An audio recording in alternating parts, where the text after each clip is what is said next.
my name is Sarah Beth, and this is What I Wish I Knew About Christian Sexuality, Episode 4, Consent.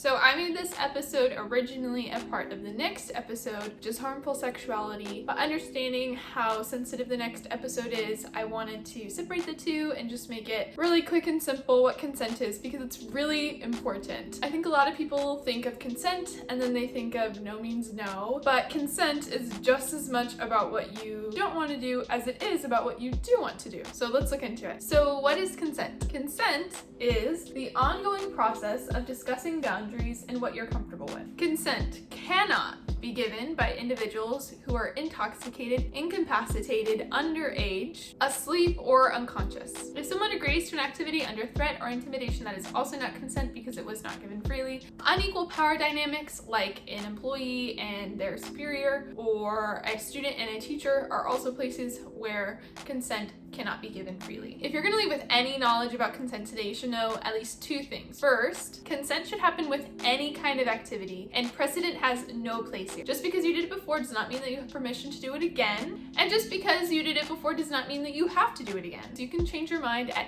any time, regardless of whether it's before, during, or after. You can change your mind. You have that power. So let's take a closer look at what consent is. Consent is asking permission before any sexual activity, like is this okay? Confirming that there is interest before initiating physical touch. Letting your partner know that you can stop at any time. Periodically checking in, like is this still okay? Providing positive feedback when comfortable with an activity. Explicitly agreeing upon certain activities. And using physical cues to let the other person know that you're okay moving to the next level, like moving hands or physically moving closer to each other. And it's important to note here that a physiological response that we've kind of talked about before, like erection or lubrication, is not voluntary. It is a completely involuntary response, so that does not mean that you have consent just because you see these things are happening. Let's go over what consent is not. Consent is not refusing to accept a no, a partner who is disengaged or visibly upset, assuming clothes, kissing, or flirting is an invitation, someone being underage or incapacitated, or assuming you have permission because you've done it before. An acronym that is helpful for remembering this is FRIES. F is freely given, R is reversible, I is informed, E is enthusiastic, and S is specific. F, freely given without influence of drugs or alcohol. R, reversible, you can change your mind anytime. I, informed, only if you have the full story is that fully consent. So an example of this not being fulfilled is if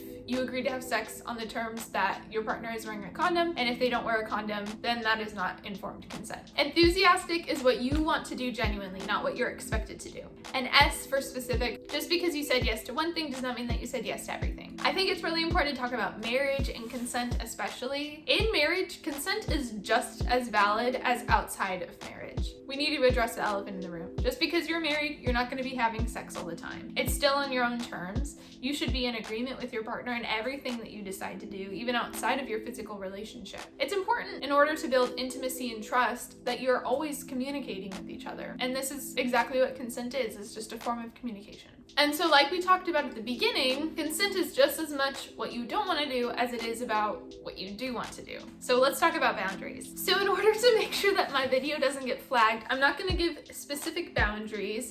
I will have a Google Doc down below that has a questionnaire that you can talk about with your partner on just different things that you need to address before you can continue to get physical, just so that you're always on the same page. I like talking about stuff beforehand because in the moment your brain is just full of hormones that want you to say yes to everything, and then afterwards you can feel guilty about it or you just weren't ready for it. I think it's important to talk about it before when you're sober-minded and just lay it all out there and let each other know what you're comfortable with and not comfortable with. I think it's also helpful for accountability. If you've discussed something that you're not comfortable with before, then in the moment, if they decide to try to do that, then you can address that you weren't ready for that. So let's take a look at what consent looks like in real life with my lovely little assistants. I don't know how disturbing this is. At first I had She-Devil and Bob the Tomato dating, and now I just decided to make Dolls date, so oh well. This is just a few examples of what consent can look like in real life, just to kind of clear things up. I think that it's really difficult to really nail it down in this type of format, in like HR format, so hopefully this makes a little bit more sense. And consent is also dependent on situation to situation. So you're obviously not going to have all of these exact situations happen to you, but it's just a good way to see like, oh, that's a natural way that a conversation would happen. I think in media, it's not really represented that well. A lot of the time, things that are painted as romantic are actually not respectful to the other person. And so you'll see some of my shade being thrown in the examples to follow. So let's take a look. So let's start by taking a look at Chloe and Thor. They're on their first date, but Chloe likes to take things slow. Thor moves closer to her, but she moves away. He moves close again, not getting the physical cue. So she explicitly tells Thor, "Hey, do you mind if we just sit next to each other without touching for now? I like to take things slow." What should Thor do in response? A, say, "That's stupid, we're on a date, what did you expect to happen?" B, ignore her request. Or C, say, "Okay, no problem." The correct answer is C, okay, no problem. This is a way of respecting someone's boundaries without throwing any guilt at them. Option A is wrong because it's guilt. Option B, he's straight up ignoring what she asked for. That's very disrespectful. So option C is the obvious answer. Now let's say it's the second date, and because Thor did so well with respecting Chloe's boundary, she feels comfortable enough now not only to sit close to him, but to kiss him too. What should she do? A, kiss him when he's in the middle of talking. Wait for him to kiss her, leaning close and see if he does too, or ask, "Can I kiss you?" The correct answer is either or both, C and D. So C, a physical cue, would be leaning in. So we can kind of see this in Harry Potter when he goes to kiss Cho Chang. And the other one, asking, "Can I kiss you?" is actually a really cute way. I know a lot of people that think that that's actually really romantic because it shows that you really respect the other person instead of just assuming, like in the first one. I think that that's something that TV does a lot where they're like, "And I know I just talk so much," and then like they get kissed, 12-year-old me. But it's not really that romantic in real life. And then for option B, if she waited for him to kiss her, because of the boundaries that she set before, he won't know fully for sure what she is or isn't comfortable with. So in this case, she put the ball in her court by setting a boundary before, and so now he's waiting for her to release a boundary. But if she's waiting for him to kiss her, that could be forever.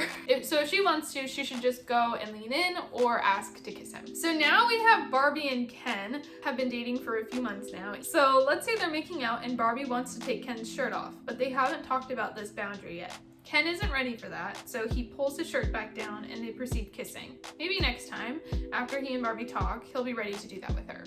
So there wasn't a option for this one. I couldn't really think of multiple choice answers that weren't completely ridiculous. So the point of this is just to show that, you know, if some people are dependent on talking about things before being in the moment, then it's good to not try to push any boundaries that you haven't talked about yet. But if in those moments, you'd be surprised how creative the brain can get. It is probably best to verbally ask, like, "Can I take your shirt off?" Or you can tug at it, and then if they don't want to and they pull their shirt back down, then to just respect that boundary. And, you know, you can always talk about it later. Like, Ken can always change his mind later. Barbie can always change her mind later too. So if Ken is suddenly okay with it and Barbie's like, "You know, after we talked, I realized a few things, and I also think that we're not ready for that yet." It can be really frustrating, but that's a part of a relationship that makes it so interesting. So our final example is with Wonder Woman and Red Ranger. So they've been married for 10 years and they have 2 kids already. Wait, why does Johnny have so many soap? So Wonder Woman tells Red Ranger that she doesn't want to have any more kids right now, so she wants him to wear a condom while having sex. She says that she'll continue taking her birth control, but wishes that he would do this just in case, or she doesn't want to have any sex. What does Red Ranger do? He respects her wishes and wears a condom and disposes of it properly. It's literally as simple as that. So I know that these examples were a little bit silly. I hope that they were at least good enough to clear things up and memorable so that you can remember what consent is and isn't. So this was a short video, like I said, it used to be a part of a different video. In the next video, we're gonna be talking about harmful sexuality. I thought I would just mention it now. So there is a huge trigger warning at the beginning of the video. So if you feel like it might trigger you, you know, I do talk not super explicitly, but a little bit explicit about things that you might experience as you go through. If you need to skip that video, feel free to. So I personally have been procrastinating on filming that one because I think it's really, really important to talk about, but it's also triggering for me. But I will say that it was honestly really freeing for me to learn all of these things take it as you will. I hope that you guys have been liking these videos. I've been working super hard on them and editing and filming and editing and filming some more. If you like them, please give them a thumbs up. And if you like this whole series, you know, you can always just like smash that subscribe button. I'd appreciate that too. And I will see you in the next video. Bye.